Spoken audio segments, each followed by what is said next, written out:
13th. Approval of the agenda. Councilor Norbury? That all items in the February 13th, 2023 Policies and Priorities Committee meeting agenda be approved as presented. Seconder? Councilor Dussault? All in favor? Carried. Adoption of minutes, January 9th, 2023, Policies and Priorities meeting of council minutes, recommendation. Councilor Norbury? That the January 9th, 2023 Policies and Priorities meeting of council minutes be approved as presented. Seconder? Councilor Hoffman? Any errors or omissions? Okay, all in favor? Carried. Business arising from the minutes. Council? Anything from staff? Okay, thank you. Delegation, the Dawson Creek Haven Family Services reached out to staff late this afternoon, and we're not able to attend tonight, so it'll be rescheduled, whatever staff can fit them in. Reports, elected officials Code of Ethics, EO3, report dated February 13th, 2023, from the Interim CAO, Director of Corporate Service, presenting the EO-3 elected officials Code of Ethics review. Recommendation, please. Councillor Julik. That the report from Interim CAO is received for discussion. Seconder. Councillor Oksana. All in favor? Carried. Anybody want to start us off?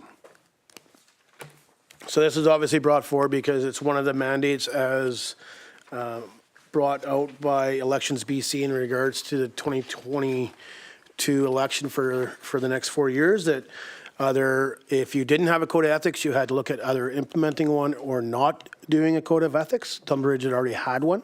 So staff has brought it forward for us to go through, and if there's any changes or stuff the council thinks we should add, then it can be sent back to staff.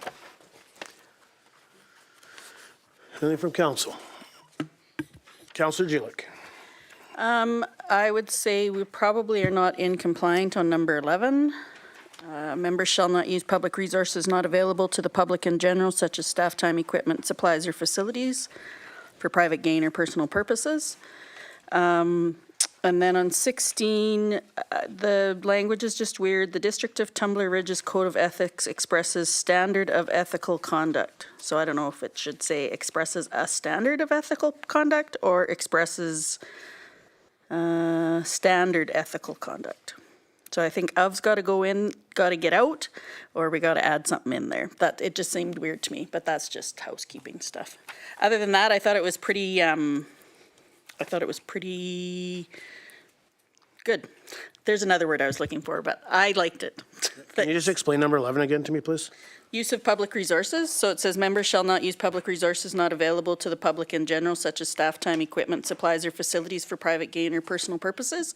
And I would say that the policy that allows council to have those memberships for free, I wonder if we were in conflict in that. Okay, I don't think it's not free, actually. They're taxed. And it was actually a policy that was brought in. So sometimes the policies, when they're voted in by council, whether the code of ethics needs to be changed or not, but it was a motion. It wasn't just given. It was debated by council, and then a motion was put on the floor. No, and I understand that. I just think that it is maybe flying in the face of it a little bit. I just think it's something that we would have to consider when we talk about that policy. My other concern is that, and I know that we're bringing it up again in another P&P meeting, it nowhere from what I can tell appears on a SOFI report. So it doesn't show anywhere that we receive that as a benefit, whoever decides to take it. Okay, Councillor Norbury, sorry. Thank you, Mayor Krakowka. Maybe this is the staff, but would those passes that council get on our facilities, would they allow us any use or access that the public does not have? Ms. Torval. Thank you, council. Great question. No, the public has use to those facilities as well. Council gets those benefits. They are a taxable benefit. While they do show up on your, in your SOFI, they're inside, while they're not itemized, but they're included with all the other benefits that council receives. Councillor Julik. When we were debating that, I actually went into the last Sophie report when they were available. So if they were available, either everybody took them or not, or nobody took them, because the amounts were exactly the same. Like the salary, so when you go into the Sophie report and see how much councillor so-and-so made, they were at the maximum for what we have in our remuneration policy. And then there were expenses, but nowhere in there, and I can't see it being an expense, because then it wouldn't be taxable. So it would have to be on the salary side. So that's what makes me believe that it's not necessarily included there. And that was one of my concerns when we talked about it. And so I just think it's something that we need to follow up with. And so to Councillor Norbury, what I would say is, while the public has access to those, they don't have access to it for free.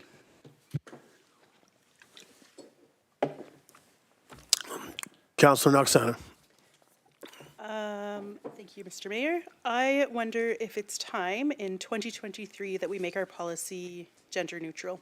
We take out his, hers, and put in they and thems. Thanks for that. Councillor Norbury. Thank you, Mayor Krakowka. So I am aware that some members of the public do get free access to the facilities in some wellness programs. So Councillor Julik's comment is not 100% accurate. Okay, thank you for that. Just when it comes to, and thanks to Councillor Knox-Santa for bringing that forward, I'd written it down. Does staff want a motion, or are we just going to take notes and make some of those changes? Thank you, Council. We can take notes, and I'd also like to suggest, or when I bring it back, saying that you've reviewed it, I'm going to change the name of it from Code of Ethics to Code of Conduct, because that's what is most widely used nowadays. Yep, thank you for that. Okay, anything else the council sees that maybe we need to add or dismiss of it?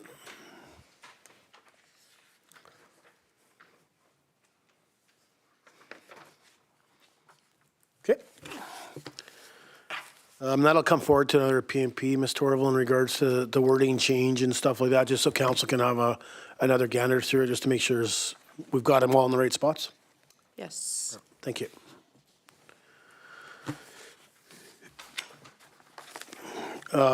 Youth member of council. So I apologize to council, but I brought this forward as a notice of motion. But I knew we had a policy, and I did the notice of motion wrong. Should have just asked for the policy to be added to a PNP. So that is what I've done. I've just asked for the staff to put the policy in front of us at the PNP, instead of having a notice of motion to debate it, to realize that we already have a policy in place. So that is what's in front of us in regards to staff bringing it forward. Councillor Julik. Sorry, Councillor. I guess for me, I like the idea for sure. I just wonder if we want to maybe look at a youth advisory council, so we're getting more than one opinion. Do you want to put a motion on the floor to bring it up for discussion? I make a motion that we have a youth advisory panel No, just to bring it up forward for discussion, to discuss what's here. Oh, sure. Seconder, Councillor Norbury. All in favor? Sorry, there wasn't no recommendation to bring it in. I planned on doing it, but Yep. so it's for discussion. So if you want to start us off. I wonder if we should have a youth advisory council rather than just one member. Okay. Councillor Knox-Santa. So this was a policy adopted in 2012, and I was just wondering if we've ever had a youth member and how it was ran. Was there successes, failures, things that we can change to make it better? So I'll go to staff, but we have had them. Other councils have had good uptake, I guess. And I think I don't even remember I don't know if we tried in the last council. I know it was brought forward for discussion. I'm not sure where it ended up. I mean, it really outlines it in there. Really, the responsibility lies on the mayor to mentor the candidate that gets elected through the school, instead of being a whole group, you know, and it talks about what their jobs are as the youth counselor and going and talking to the other counselors. That's why I brought it forward. Ms. Torval. Thank you, Mayor, and through to council. Since this policy has been adopted in 2012, we have had one youth counselor serving on council, and that was during the 2012 year council election. And this particular individual sat over on this side over here. There was a spot made for her. It was very good. She provided input at times that was relating to youth activities in town and that sort of thing. I know Mayor just asked about previous years. We have reached out as per policy to the schools, but other than that 1 year, we have not been able to attract or find anyone that's been interested in doing it. There's only so much that we can do as, you know, as the district, as administration, but we do call over there. We didn't do it this year because of capacity and busyness and everything else, but this is the first year since the policy has been adopted that we hadn't reached out to the school, so. Thank you, Mr. Earl. Yeah, so my thought is, I think it's something we need to get engaged with. A lot of comments came up during our budget discussions in regards to the youth center, adding extra things for youth, and I understand, Councillor Julik, where you come from, but to me, that's why you're looking, to me personally, it's the democratic election process at the high school. You know, my thing is that individual then gets to go and talk to their peers and stuff and bring the information back to council, you know, and give that individual the opportunity to speak in front of council. And, you know, we can send things back, but sometimes we make decisions, whether it's, you know, we talked about the greening up or putting picnic tables outside the youth center. And, you know, I brought up about the curling rink throwing batting cage, and I just use a batting cage as an example. I'm not exactly saying a batting cage, but actually having somebody sit here and we can ask them what the wants are. Doesn't mean it can always happen. You know, council still has to debate that and make sure we're moving ahead for the best of the community and the residents, including our youth. That's kind of why I brought it forward again. You know, whether we always rely on staff to send it down doesn't mean I can't take the opportunity to go down and meet with the school as well. One thing that it's stated in here is that, you know, it's pretty much this school season. I'd like to see that changed a bit if a proponent does start the process and somebody is elected to the school, that we talk to the individual. I'd rather see somebody here if they're available to do it in the summer as well. I mean, obviously, if they can't make every meeting, that's okay, but that way there's more engagement throughout the summer as well if they're able to make it. So that was just my thoughts. But again, like I said, I knew there was a policy and I did the wrong notice of motion. Councillor Julik. I'm happy to let Councillor Norbury go first since I've already had a chance to talk. Councillor Norbury. Thank you, Mayor Krakowka and Councillor Julik. So in theory, I do like the idea of having youth connection to our council.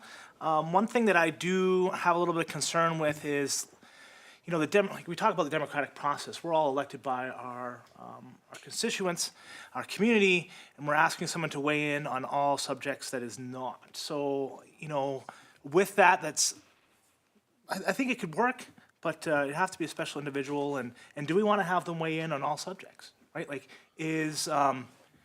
do we need the youth perspective on our zoning, for example? Just something to think about. In general, I think it's a great idea. But I mean, maybe a youth advisory council might be a great idea in that we have the voice of the youth, not a youth. Just something to think about, throw around. Councillor Noxana. I would agree it would depend on the youth, but if they're interested in zoning bylaws, great, come in. We're teaching a new generation some really cool skills. And I think if we were to take on a full council, it takes a lot more coordinating. Well, I like the idea. I'm not sure capacity-wise that we have that at this moment. Councillor Julik. And I agree with Councillor Noxano on the capacity part. I think, though, that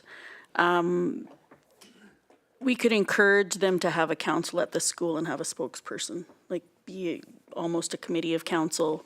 I think that, I know things haven't changed that much in school where you have a lot of different opinions within the youth, the same as we have 7 of us up here with different opinions. I think that that would happen within the school as well. And depending who that kid talks to or doesn't talk to, whether that be because we've got the 7 to 9 at the high school and then we've got the 10 to 12 and then they don't mix very much. Once, particularly 10 to 12. So that's why I would like an advisory council, but I don't know that that has to be necessarily, we could take turns as part of council being part of their meeting or something, and then have, like I say, a leader. I think that we could explore it a bit more and maybe one of us or 2 of us go to the school and see what the youth are looking for. I think that there's some kids who are more involved, who are more interested. Like, so we had 4 kids go to Vancouver for the BCYP, right? BC Youth Council. Youth Parliament, pardon me. And I just found out that my daughter is going to be the premier this year. So that's pretty cool. And they were really excited about that process. So I would get my long way around, but I really think that there's a possibility there. And I think that we need to investigate it a little bit more, considering this came in 2012. And I remember the individual who was youth council, and she was amazing. And so I agree with you, Mayor Krakowka, we need to get that voice in here. And maybe we just need to figure out how's the best way to do that. Thank you. Councillor Hoffman. Thank you, Mayor. And thank you, Councillor Julich. I love everything I just heard, but I think that's out of the scope of what this policy is for. And as far as this policy goes, speaking to Councillor Norby's concerns, I think the responsibility list is quite reasonable, quite flexible, and has a lot of room for them to basically choose on how engaged they get, which I think is, given the circumstance, more than reasonable. The only thing that I would like to change is that under 18 years of age, I would like to see 18 and under, in case there's a kid that was registered in grade 1 or for whatever reason is a year off. I would hate to see somebody not have the opportunity because they happen to turn 18 a little early. But other than that, no, I think this is great, and I think it's a good springboard for everything that you were just talking about. Thanks, Councillor Hoffman. Councillor Norbury. Thank you, Mayor Krakowka. So we go back to youth advisory. I recognize, like, we are at capacity, and my thoughts that this should be something, it would be great if we can structure this that the high school takes this on, right? Like, it'd be part of their leadership group, right? Like, we have a few ins with different organization levels of the school systems with our trustee, former PAC president, spouse of a teacher who teaches leadership. Maybe, maybe that could be something that can be done, but not to hold up this, right? Like, it would be gravy, but not to hold this up. It'd just be something that if they could do that to add to their curriculum, would be great, but not a absolute need. Okay, thank you. Councillor Julich. Okay, so just a couple clarifications. First, there are some students that are in the high school that could be 19 years of age. So I wonder if we want to look at that, or if we just want to make it that they need to be a student in the high school. That way we don't have to have specific ages on there, would be one of my thoughts. And the other thing was, so to clarify with you, you're fine, like, let's just, what you're suggesting, Councillor Norbury, is let's leave this policy alone, other than the few changes we've talked about, and then work on the advisory council outside of that? Is that what you were meaning? Just so I can be clear. Councillor Norbury. It's good comments. I think I need to stew on it a little bit. I think, do you mind if we go to Councillor Noxana? Councillor Noxana. I'd just like to state that we should keep in homeschool, not just registered at the Tumbler Ridge Secondary School, but registered with the Tumbler Ridge Secondary School if they're a student who's 18, 19, whatever, but also could be registered with a homeschool association. Yeah, no, and I agree with you 100% there. And I just think all we have to do is remove the age. Like that one, that line there can just be removed. Ms. Torval? Thank you. I'm going to have to check into that with regard to legislation and what the age the change would imply, what those implications may be. So I will check into that, but otherwise, and I'll report back when we bring this back. When I seen you over there, I thought the same thing with Elections BC. It's 18 and over, so if you're bringing somebody on a council that's not elected by the residents of Tumbler Ridge, but elected by their peers either at the high school or through homeschooling, I think you're probably, that's why the under 18 is probably there, is because Elections BC. Yep. Council Norbury. Thank you, Mayor Krakowka. So back on the youth advisory, my thought is going back to what staff is telling us, that it's hard to fill this position. I would hate for us to have the prerequisite of a youth advisory council prevent us from having a youth counselor. So my thoughts that maybe we should be doing this separately to help advise the youth counselor. That's just sort of initial thoughts with that. Because yeah, I'd hate for us to lose the one and only applicant because we have this prerequisite already beforehand. And yeah, like, yeah.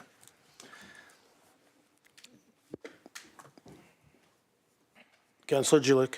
I would just come back with, because I agree with you, I would just come back with, we're still actually moving ahead without talking to the youth to see what they want, right? So we go in and we say, we just want one youth council person. And they're like, well, I don't want to do that. I don't want that responsibility. I don't want to have to chase them. You know what I mean? Like, for me, I think we're still sitting here. We want to get the youth feedback, but we're already deciding for them what they are going to do.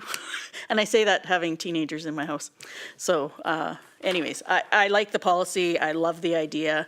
I just still feel like we need to confer with them and see if that's what they think is the best way to go about it. So on that, I think the opportunity here is actually to have direct staff to reach out to the school. Myself, maybe Ms. Torval, we can have a meeting with the school, find out how they would like it to be discussed with the students there, and then we need to be able to reach the homeschooling children as well. But let's get that initial talk first, and then bring it back to council.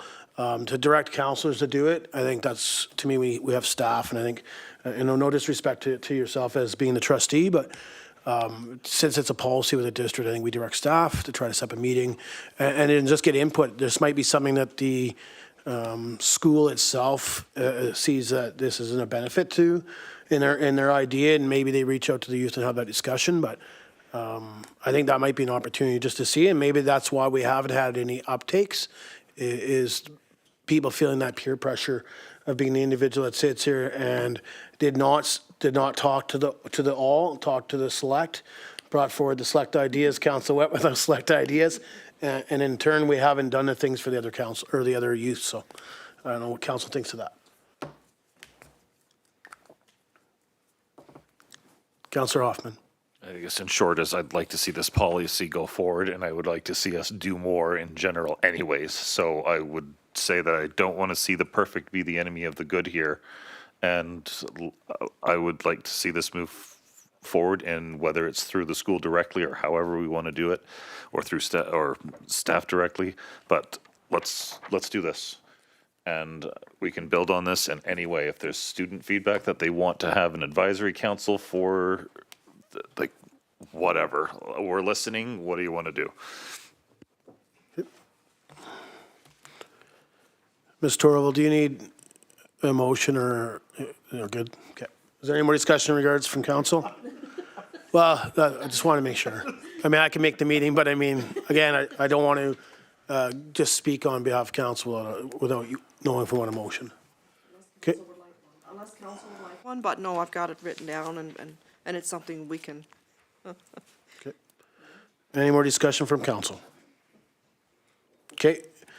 Moving on, trade shows 5.3. Discussion on council participation at trade shows.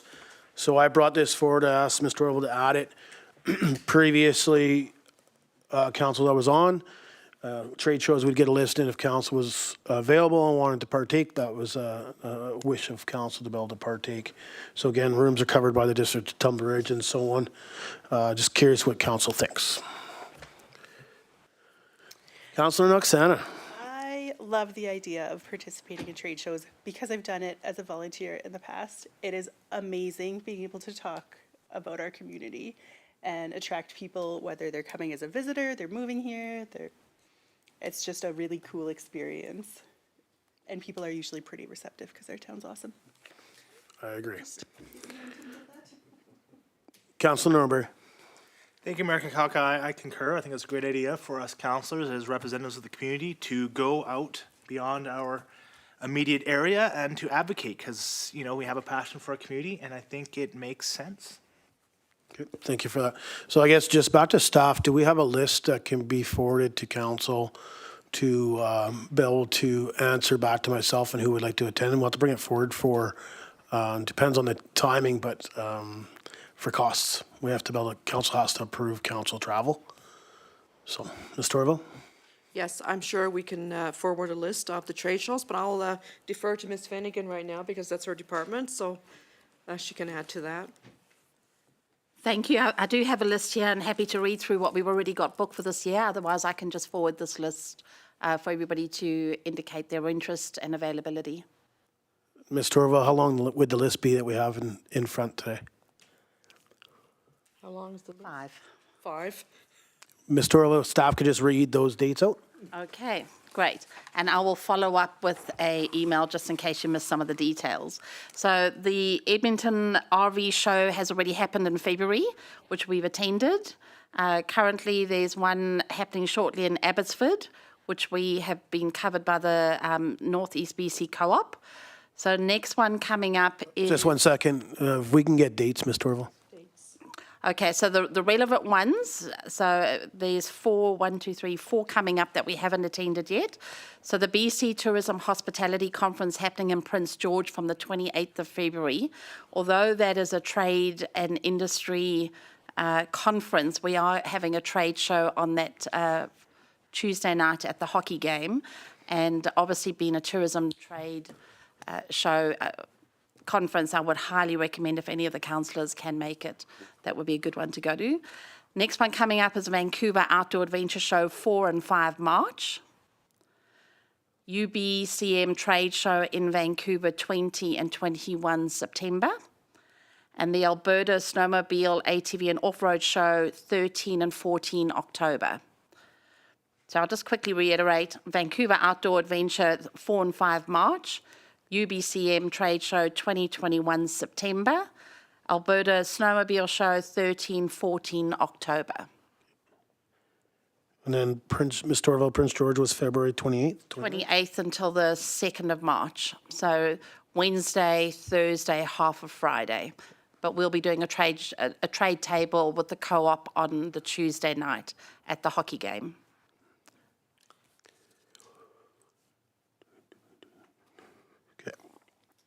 So I guess, Councillor Hoffman, I know you're next, sir, and I apologize, but to me, the only ones we need to worry about at this point would be the PG, February 28th to March 2nd, and then the Vancouver one to March 4th and 5th. If council can just keep that in the back of their heads, because if anybody's interested in going, tonight would be the night to put a motion on the floor so that we can have it at the next meeting in regards to being able to approve travel funds. Councillor Julik. So this will not affect Ms. Finnegan's budget, correct? This would be, all right, that was one of my questions. And that was actually all my questions. Thank you. Councillor Hoffman. Thank you, Mayor.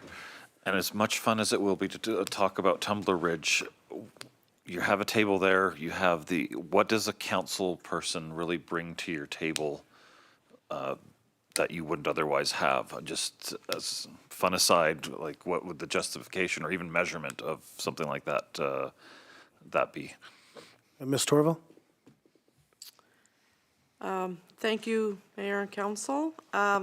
The advantage to having a councillor going is you're advocating on behalf of your community with regards to what is being brought and the benefits and the reaping of the rewards. I will ask Ms. Finnegan. Thank you. So in addition to your charm and charisma that you're going to bring to the shows, what we normally look for out of your participation or why we go as a tourism team is networking, market research, brand awareness, lead generation, and when we do it as a co-op, we create some cost effectiveness. So I think from a councillor's perspective, you would get some outsiders' viewpoints on what Tumbler is, what questions they're asking, what they'd like to see in the region. If they keep asking for how many trendy coffee shops do you have, and you answer what we do have, that might start getting the conversations going.